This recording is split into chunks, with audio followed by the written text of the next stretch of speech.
This isn't your average confetti cake. Sprinkle Me Pretty is soft, buttery, and layered with a silky vanilla custard that makes it next level. Let's make it.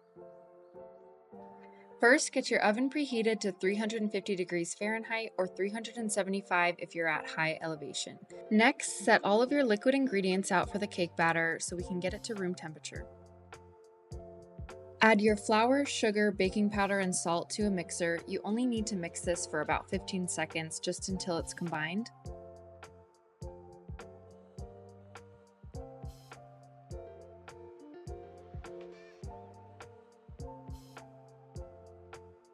When you add your butter, make sure that you cover your mixer with a towel or saran wrap so that it doesn't spray everywhere. And then you can be checking it every few seconds to make sure that it's combining correctly. If things are sticking to the side, then you can scrape all that off. Whenever you're mixing together ingredients, always start with a low speed and work your way up to the medium or high speed.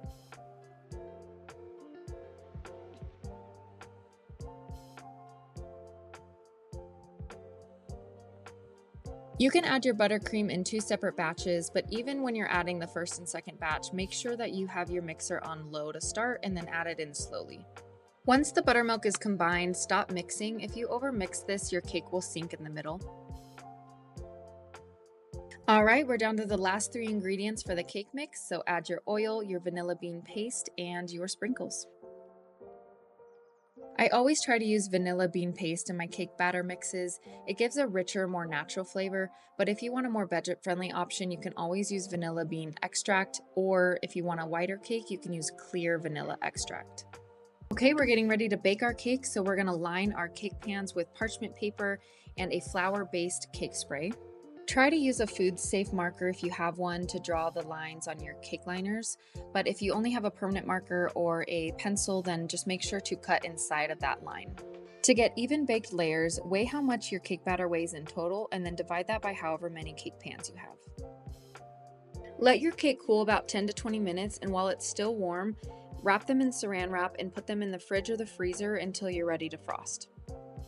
I promise custard isn't as hard as it sounds, and this is my favorite part of this cake, so I beg you not to skip it. Start by whisking together your eggs and cornstarch to make a frothy mixture. It's going to take a little bit of arm strength. Then we're going to heat the milk and sugar until it's just about boiling. We don't want this to get to boil, so use your hand to tell when it's pretty hot and then remove it from the stove.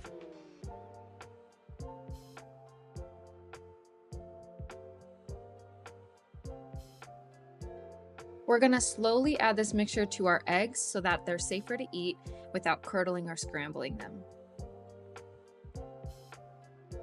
Once you've added all of your mixture, pour this back into the saucepan, put it back on medium heat, and whisk this really well until it's a thick custard, and then remove it from the stove. Make sure to use your whisk to scrape the bottom of the saucepan as you're whisking so that that layer doesn't start to burn. Right when it starts to boil, remove it from the stove immediately. That means that the eggs are about to start scrambling. Keep the pan off of the stovetop and add in your vanilla. Then you can transfer this entire mixture into a separate bowl and cover with saran wrap. Just make sure that you're laying the saran wrap flat on top of the custard so that a film doesn't start to form.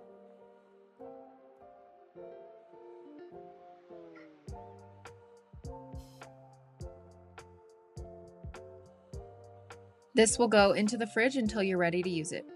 While your custard and cakes are chilling in the fridge, whip your butter until it starts to become a bit fluffy. Start on low for about 15 seconds, move up to medium for about 15 seconds, and then you can work your way up to high for the rest of the minute.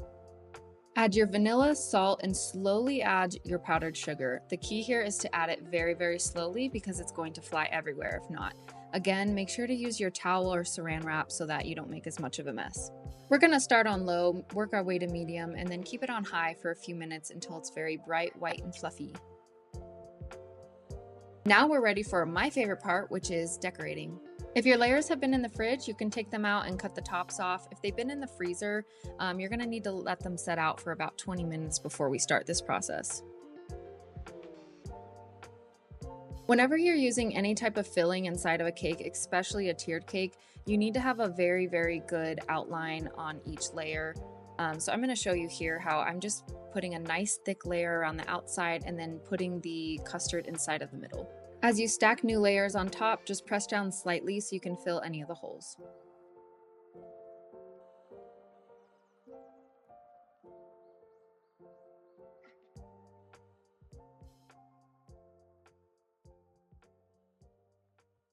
And for the top layer, flip the cake upside down. It'll give you a lot sharper edges.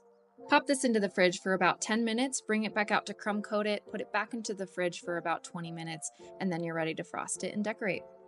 Happy baking! Follow for more recipes.